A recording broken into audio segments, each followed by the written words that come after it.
नमस्कार दोस्तों, मेरा नाम आकाश, मैं हूँ इलेक्ट्रिकल इंजीनियर और अभी मैं काम कर रहा हूँ कल्पतरू प्रोजेक्ट्स इंटरनेशनल लिमिटेड में। तो आज मैं आपको बताने वाला हूँ ट्रिप सर्किट सुपरविजन रिले क्या काम करती है और वो पैनल में जो लगी रहती है। आप देख सकते हो ये है ट्रिप सर्किट सुपरविजन रिले। ये छोटी सी रिले एक पूरे पैनल में बहुत ही महत्वपूर्ण अपना रोल अदा करती है। आज इसी के बारे में बताइए कि ये लगाई क्यों जाती है और ये कैसे काम करती है। वीडियो में आगे बढ़ने से पहले मैं आपको चीज़ क्लियर कर देता हूँ। यदि आपको इलेक्ट्रिकल फील्ड में इंटरेस्ट है या आप इलेक्ट्रिकल फील्ड में काम करते हो या आप डिप्लोमा या ITI के स्टूडेंट हो तो आपके लिए वीडियो बनी है। यदि आप किसी और फील्ड में हो या आपको इलेक्ट्रिकल में कोई इंटरेस्ट नहीं है तो भाई वीडियो को मत देखना, आप अपना टाइम खराब करोगे। बेहतर है आप अपने टाइम का सदुपयोग करो और किसी अच्छी जगह में लगाओ उस टाइम को।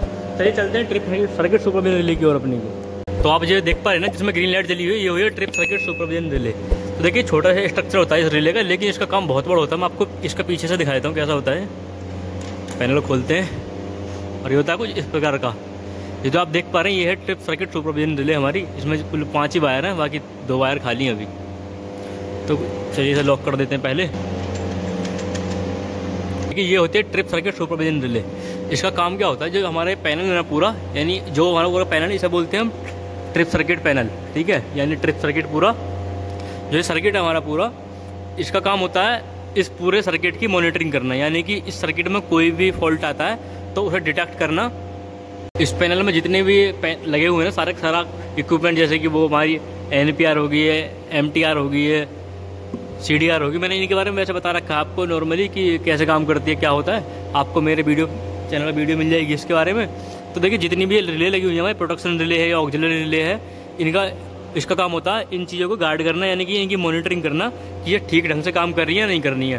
तो ये कैसे काम करती है, देखिए ये ना जो हमारी ट्रिप सर्किट सुपरविजन रिले, ये 1 मिली एम्पेयर में 3 से 4 मिली एम्पेयर का करंट छोड़ती है और वो पूरा करंट इनमें बहता हुआ, यानी कि पूरे में बहता है करंट पूरे सर्किट में, और इसके बाद वापस आता है। यदि वो भेजा वो करंट इसके पास पूरा, यानी कि नो फ्लक्चुएशन आ रहा है, उसमें कोई फ्लक्चुएशन नहीं हुआ, उसमें कोई ऊंचा नीचा नहीं हुआ, यानी मान लीजिए इसने 3 मिली एम्पेयर करंट भेजा और 3 ही मिली एम्पेयर करंट इसके पास वापस इसमें पूरे सर्किट में घूमकर वापस आ गया, तो ये होगा इसका हेल्थी।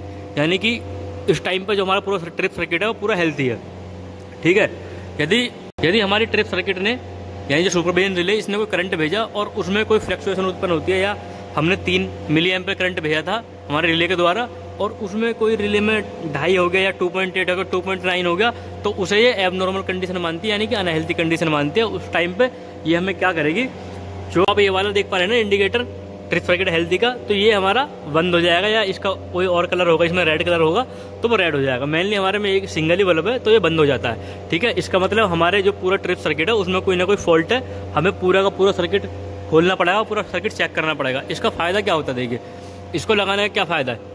बाकी हमने तो और प्रोडक्शन रिले लगा रखी है, कोई फॉल्ट होगा तो पहले डिटेक्ट कर लेंगी, देखिए हमने लगा रखी है और किसी अदर फॉल्ट के लिए। लेकिन इन्हीं रिलेज में कोई फॉल्ट हो गया तो उसे कौन डिटेक्ट करेगा, उसके लिए हमने सुपरविजन रिले लगा रखी है, ठीक है। ट्रिप सर्किट सुपरविजन रिले इसे एबनॉर्मल कंडीशन मानती है। इसमें कोई इसे लगता है कि कोई दिक्कत है तो हमारी ये वाली लाइट बंद हो जाएगी, जिससे कि हमें पता चल जाएगा कि हमें अपना पूरा सर्किट चेक करना है। तो उस कंडीशन में हमें ये फ़ायदा होता है कि हमारा कोई भी बड़ी दुर्घटना होने से बच जाती है, यानी कि पहले इससे बड़ा कोई नुकसान हो उससे पहले ही हम अपने पूरे सर्किट को चेक कर लेते हैं। मान लीजिए हमने चेक नहीं किया सर्किट, अपना ये बल्ब खराब हो गया या हमने सर्किट चेक नहीं किया, तो उस कंडीशन में क्या होगा, हमारी रिले ठीक से काम नहीं करेगी और जो हमारा इलेक्ट्रिकल है, यानी जो हमारे आ रही है ओवर वोल्टेज अंडर वोल्टेज कुछ भी आता है, तो उस टाइम पर रिले काम नहीं करेगी हमारी प्रोडक्शन रिले, और वो ज़्यादा बड़ा फॉल्ट हो जाएगा। फॉल्ट से बचने के लिए हम ट्रिप सर्किट सुपरविजन रिले का काम करते हैं। मैं आपको एक डायग्राम के माध्यम से समझाता हूँ कि कैसे काम करता है। इसमें 2 सप्लाई देते हैं हम, यानी पूरी एक DC सप्लाई देंगे, पॉजिटिव और नेगेटिव 24 वोल्ट की सप्लाई देते हैं। सप्लाई कहाँ जाएगी, हमारे सर्किट में जाएगी, ठीक है। तो ये नॉर्मली ओपन ही होता है, NO बोलते हैं इसे हम, मैं लिख देता हूँ आपके लिए NO। नॉर्मली ओपन होगा जैसे हमारी सप्लाई पूरे हमारी TCS देख सकते हैं, ट्रिप कॉइल सर्किट है, trip circuit supervision relay, TCS बोलते हैं रिले को।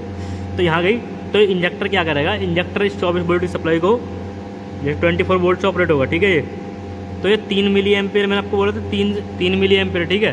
मैं आपको बोला था कि 3 से 4 मिली एम्पेयर करंट भेजती है ये, मैक्सिमम होता है इसका 6 मिली एम्पेयर, 6 से 10 के बीच में हो सकता है किसी में, वो डिपेंड करता है कि रिले किस कंपनी की। तो जैसे ये 3 मिली एम्पेयर करंट इसने भेजा तो एक पूरा करंट घूमता हुआ अपने पूरे सर्किट में हमारे में यहाँ है डिटेक्टर के पास। तो जहाँ से इंजेक्टर ने 3 मिली एम्पेयर भेजा, डिटेक्टर इसे डिटेक्ट करेगा कि 3 मिली एम्पेयर वापस आया नहीं आया। यदि वो 3 मिली एम्पेयर से कम आता है, यानी कि 2.98 भी आया है, तो ये इसके लिए एबनॉर्मल कंडीशन है, ठीक है, एबनॉर्मल।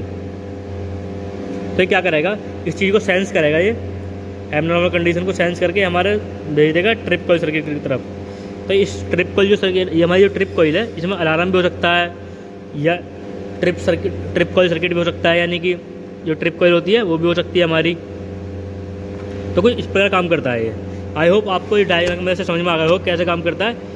दोबारा समझाता हूँ। देखिए, ये हमारा पूरा पैनल है, इसमें हमारी सारी रिले हैं।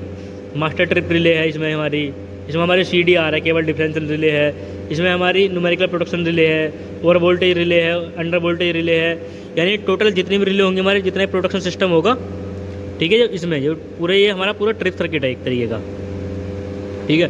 तो इंजेक्टर ने जैसे सप्लाई दी, ये 3 मिली एम्पीयर करंट दिया इंजेक्टर ने, तो ये पूरे सर्किट में घूमता हुआ, पूरे सर्किट से घूमता हुआ निकलेगा और ये डिटेक्टर के पास जाएगा। डिटेक्टर इसे डिटेक्ट कर लेता है कि जितना हमने इंजेक्टर से दिया था उतना ही है, तो इसके लिए नॉर्मल कंडीशन है, यानी कि नॉर्मल बिहेव करेगा, कुछ नहीं करेगा। लेकिन जैसे ही ये करंट थोड़ा भी कम होता है, 2.9 मिली एम्पीयर भी हो जाता है ना, ये 0.2 में अंतर आ रहा है, तो इसके लिए एबनॉर्मल कंडीशन है, या बढ़ भी जाता है यानी 3.5 भी हो जाता है, तो इसके लिए एबनॉर्मल कंडीशन है, ठीक है। तो एबनॉर्मल कंडीशन में क्या करेगा, डिटेक्टर एक सिग्नल देगा हमारा सीधा ट्रिप कॉइल को। तो ट्रिप कॉइल हमें सिग्नल दे देगी। जैसे मैंने आपको बताया था, हमारे पैनल में लाइट लगी हुई है, इंडिकेटर लगा हुआ है, वो इंडिकेटर बंद हो जाएगा। जैसे कि आप देख सकते हैं नॉर्मली क्लोज है, तो ये नॉर्मली ये NC है फिलहाल में, तो ये NO हो जाएगा, ठीक है, यानी कि ये ओपन हो जाएगा। तो इस वजह से हमारी जो लाइट है वो जल जाएगी, या सॉरी बुझ जाएगी, वो ऑफ हो जाएगी, ठीक है। या अलार्म भी हो सकता है इसकी जगह, या इसकी जगह ट्रिप कॉइल भी हो सकती है, कुछ भी हो सकता है। आई होप आपको अब समझ में आ गया हो कैसे काम करता है, कैसे नहीं करता। आपको डायग्राम समझाया था, जैसे कि हमारे में ये लगा हुआ है, ये वाला इंडिकेटर, ठीक है। तो अभी ये इंडिकेटर NC कंडीशन में है। जैसे ही ये हमें एक सिग्नल देगा, तो जो ये हमारा NO कंडीशन में हो जाएगा, यानी कि ऑफ हो जाएगा, नॉर्मली ओपन। जो इसका स्विच है, एक तरीके से आप सोच सकते हो, जैसे कि आपको दिखाता है स्विच की मदद से, जैसे कि ये अभी NO कंडीशन में, ठीक है, ऑफ है। जैसे मैं इसे ऑन करूँगा, ठीक है, तो ये NC हो गया, ठीक है, यानी क्लोज हो गया। हमने ये हमारा सर्किट क्लोज कर दिया, हमने क्लोज कर दिया, अभी ओपन कर दिया। यही सीन इसके साथ होता है, ये ओपन होता है, क्लोज होता है। जैसे अब ये क्लोज है तो जल रहा है, ओपन होगा तो ये बंद हो जाएगा, ठीक इसी प्रकार काम करता है। आई होप वीडियो को आप समझ गए होंगे। आप जो आप बताना चाहता वो समझ चुके हैं। यदि सब समझ गए हो तो मैं जरूर बताना कि मैं समझाने तारीख कैसा लगा आपको। अब वीडियो अच्छी लगी तो वीडियो कर देना लाइक, चैनल कर देना सब्सक्राइब, ताकि आने वाली वीडियो आपसे मिस ना हो। और यदि आपके दोस्त या आपका कोई दोस्त ITI या डिप्लोमा कर रहा है, उसे ये वीडियो जरूर भेज देना, ताकि उसे कुछ हेल्प मिल सके उस चीज़ से। चलिए मिलते हैं एक नई वीडियो में, कुछ नया सीखेंगे। तब तक के लिए बाय।